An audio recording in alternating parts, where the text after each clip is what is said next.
kesetaraan gender adalah sebuah kesamaan hak yang didapat oleh laki-laki ataupun perempuan, dan tidak ada titik diskriminasi yang didapat oleh laki-laki ataupun perempuan. Jadi di sini dua belah pihak memiliki hak yang sama, entah itu hak pendidikan, hak bekerja, dan hak menjadi seorang pemimpin. Itu sama, tidak ada diskriminasi tersendiri dalam itu. Selanjutnya yaitu bagaimana kesetaraan gender menurut Islam. Tentunya kesetaraan gender menurut Islam sangat dianjurkan di sini. Bahkan bisa kita lihat tokoh panutan kita Rasulullah Shallallahu Alaihi Wasallam merupakan pelopor dari kesetaraan gender tersendiri. Bisa kita lihat dari sejarah masa lampau di mana kaum wanita di zaman jahiliyah terutamanya merupakan salah satu kaum yang benar-benar sangat terintimidasi dan sangat didiskriminasikan. Dan dengan datangnya Islam yang dibawa oleh Rasulullah itu, di mana wanita semakin terbebaskan, terutama dari kaum budak, terus wanita banyak mendapatkan hak-haknya, dan Rasulullah juga menikahi beberapa budak guna apa? Memerdekakan mereka yang terintimidasi.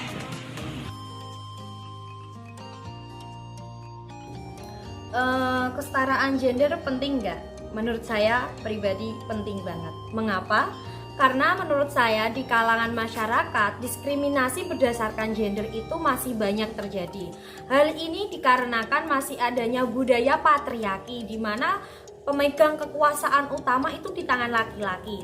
Nah, praktik ini malah menurut saya sering merugikan pihak perempuan.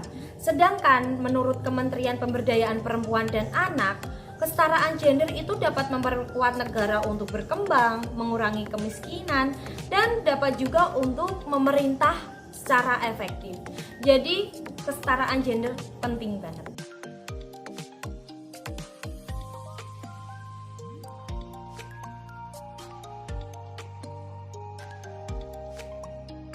Ya, baik. Sebenarnya masalah gender ini bukanlah masalah di desa ataupun masalah kota.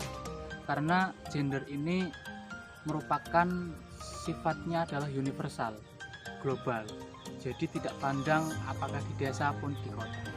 Tapi jika memang pertanyaannya apakah ketika perempuan di luar kota ataupun di desa ingin berkarya tapi mereka terbentur dengan tradisi, apakah bisa?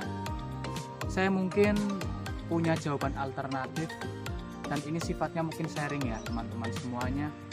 Ada seorang mentor perempuan di bidang kepemimpinan ya. Dia menuturkan bahwasanya untuk saat ini perempuan-perempuan yang ingin berkarya, yang ingin memimpin itu masih kurang setara dalam mendapatkan perlakuan. Ini mengapa hal demikian bisa terjadi? Perempuan bisa dipandang setara dengan laki-laki ketika memang perempuan lebih ekstra dalam bekerja. Ya, ketika seorang laki-laki bekerja 1 kali tenaga, 1 kali pikiran dan sebagainya, perempuan ini harus 3 kali lebih ekstra. Artinya perempuan memiliki peran ganda. Lalu bagaimana tips dan triknya? Ya, perempuan itu bisa saja berkarya, keluar bisa saja membuat suatu perubahan, namun dia tidak boleh meninggalkan kewajibannya. Perempuan biasanya memiliki kewajiban dalam mengurus dan merawat rumah tangganya. Nah, hal ini bisa disolusikan manakala ketika kita perempuan bisa memanage itu semua dengan meminta tolong kepada keluarga. Karena apa? Perempuan yang seperti ini butuh support ya, supporting system. Keluarga atau sosok pengasuh yang bisa membackup ketika perempuan ini bekerja di luar atau menjadi pemimpin, dia tidak khawatir dengan keadaan yang ada di rumah. Jadi bisa untuk berkarya, bisa untuk memimpin dan yang lain sebagainya. Namun kiranya ini mudah untuk dikatakan, tapi kiranya juga susah untuk dilaksanakan. Tapi semoga perempuan-perempuan bisa melakukan tips alternatifnya. Ya, terima kasih.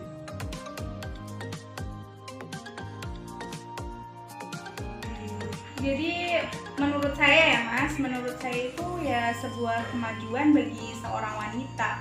Karena pada hakikatnya yang kita tahu, yang saya tahu juga, anggapan masyarakat perempuan itu ada di bawah laki-laki. Tapi sebenarnya itu salah satu bukti yang dimulai dari Ibu Megawati, seorang perempuan.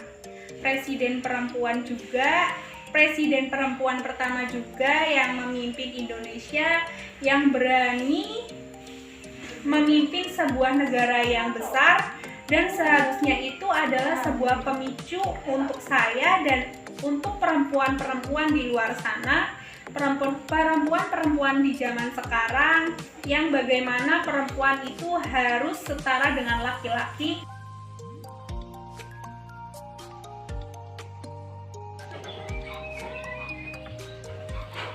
Pada dasarnya, seorang suami dan seorang istri itu sudah mempunyai tugas yang berbeda-beda. Salah satu tugas seorang suami adalah memberikan nafkah kepada anak dan juga istrinya. Dan tugas seorang istri itu adalah mengurus rumah tangga. Apabila seorang suami dan seorang istri itu melakukan pertukaran tugas, maka menurut saya itu adalah suatu tindakan yang kurang pas. Karena apa? Karena pada dasarnya seorang suami itu adalah kepala rumah tangga, jadi tidak bisa tugasnya itu serta-merta digantikan oleh istrinya. Apabila seorang istri itu tadi sudah mendapatkan izin dari suaminya, maka seorang istri juga tidak boleh lupa akan tugasnya yang lain, yaitu tugas sebagai istri, tugas sebagai ibu rumah tangga, dan tugas sebagai seorang pendidik bagi anak-anaknya. Apabila seorang suami sudah memberikan izin kepada istrinya untuk membantunya dalam segi hal mencari nafkah, maka seorang istri diperbolehkan untuk membantu suaminya dalam mencari nafkah tersebut. Apabila seorang suami tidak mengizinkan istrinya untuk membantunya dalam mencari nafkah, maka seorang istri harus patuh kepada suaminya. Namun apabila seorang istri ingin membantu suaminya misal dalam hal mencari nafkah, maka itu diperbolehkan asalkan ada kesepakatan antara kedua belah pihak, baik itu dari suami maupun dari istrinya itu sendiri.